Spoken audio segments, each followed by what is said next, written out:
Bonjour et bienvenue pour ce cours HTML5. Nous allons voir comment valider votre code. Donc, pour voir si vous avez des erreurs, vous pouvez très bien le voir directement sur votre éditeur de texte. Par exemple, on a vu tout à l'heure que si je mettais un espace où il ne fallait pas, eh bien j'ai ma coloration qui va changer. Donc là, tout devient blanc, alors qu'auparavant c'était en bleu, c'était coloré. Vous voyez? Donc quand c'est coloré, c'est que c'est bon. Si vous voyez que la coloration change, c'est que vous avez une erreur quelque part. Donc de la même manière, nous avons ici une console. Donc si je clique dessus, vous pouvez voir qu'ici, donc si jamais vous avez des problèmes, ils seront affichés ici. On peut également faire valider notre code par un site qui s'appelle W3C. Donc ici, vous pouvez faire valider votre site soit par l'URI. Donc si vous avez déjà hébergé votre site, donc vous n'aurez plus qu'à mettre l'URL pour valider donc votre site.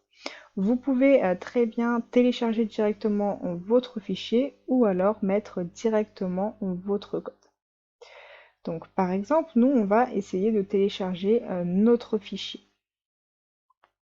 Donc vous allez cliquer sur choisir un fichier et là vous allez directement récupérer votre fichier que nous utilisons.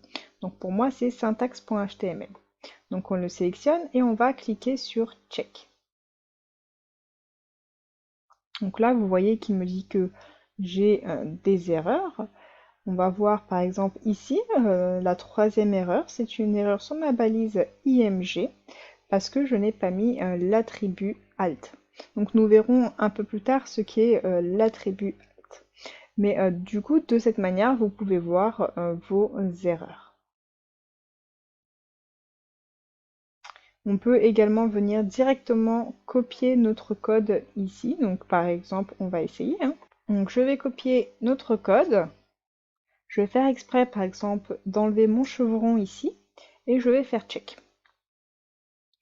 Donc on va voir à présent nos erreurs et vous voyez bien que il me dit qu'à la ligne 8 j'ai une erreur et que il me manque un chevron dans mon input require. Maintenant si je l'ajoute et que je fais check,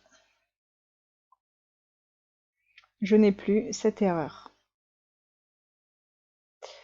Donc voilà pour les façons donc de valider vos erreurs, de vérifier si vous en avez.